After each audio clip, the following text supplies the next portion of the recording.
Verslumą skatinanti iniciatyva SEB Verslomenas pristato.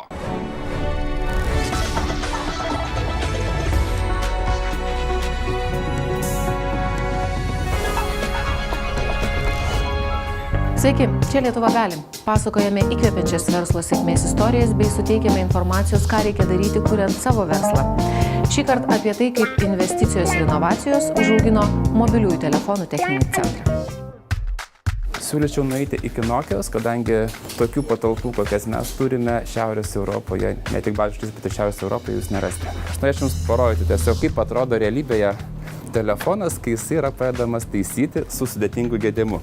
Čia yra telefonas jau išardytas ir prijungtas prie įrenginio, kuris jam palaiko gyvybę. Pagydo bet kokį gedimą, sutvarko jį ir padaro praktiškai nauju.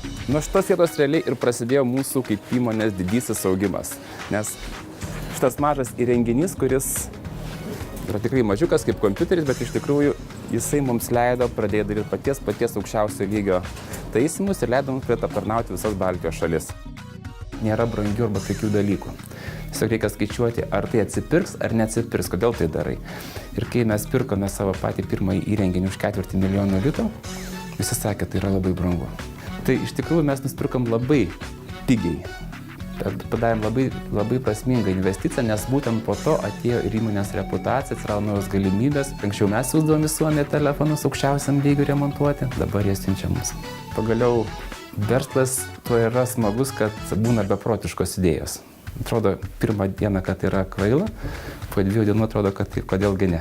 Einant į kitas šalis, mes jau turime modelių sugalvoję, kad darysime bendras įmonės su vietiniais žaidėjais, kad turėti jų patirtį toje rinkoje dirbant, kadangi, tarkim, Suomijos ar Olandijos rinkos mums nėra tokios žinomas gerai kaip Estijos ar Latvijos, tačiau pačioj mūsų įmonėje mes pilnai galim tvarkytis ir su lietuvišku protu ir su lietuviškais pinigais. Ir to pakanka. Aš manau, kad Lietuvoje yra labai daug galimybių ir labai daug genialių idėjų, gal tiesiog žmonės kartais bijo pripažinti, kad jie tą gali.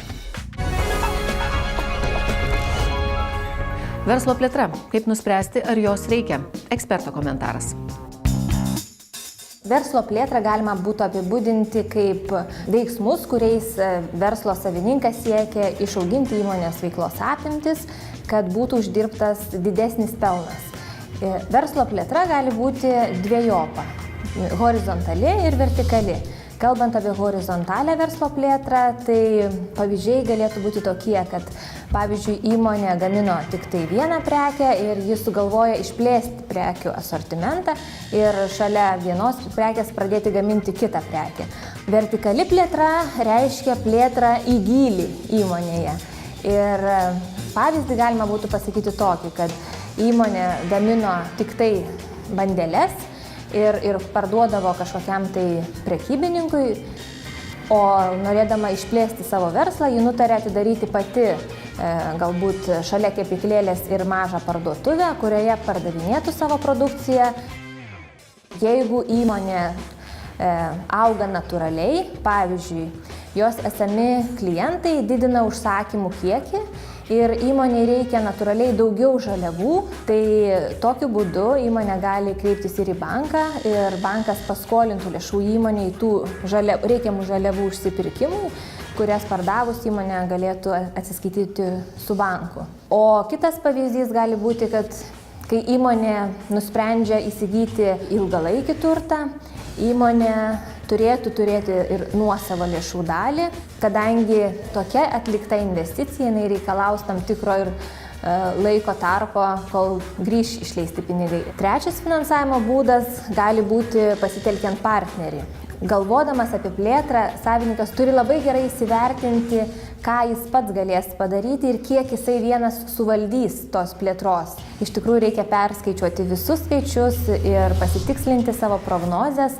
Realiai, jeigu norima, pavyzdžiui, eiti į naujas rinkas, tai galima sakyti, kad verslininkas turi paruošti naują verslo planą. Ir vėlgi įsivertinti situaciją rinkoje, galimus pasikeitimus, todėl skaičių perskaičiavimas ir analizė yra būtina, kad išvengti klaidų. Tai buvo paskutinė laida. Būkite verslo meno dalimi bei savo sėkmės istorijos kūrėjais. Iki.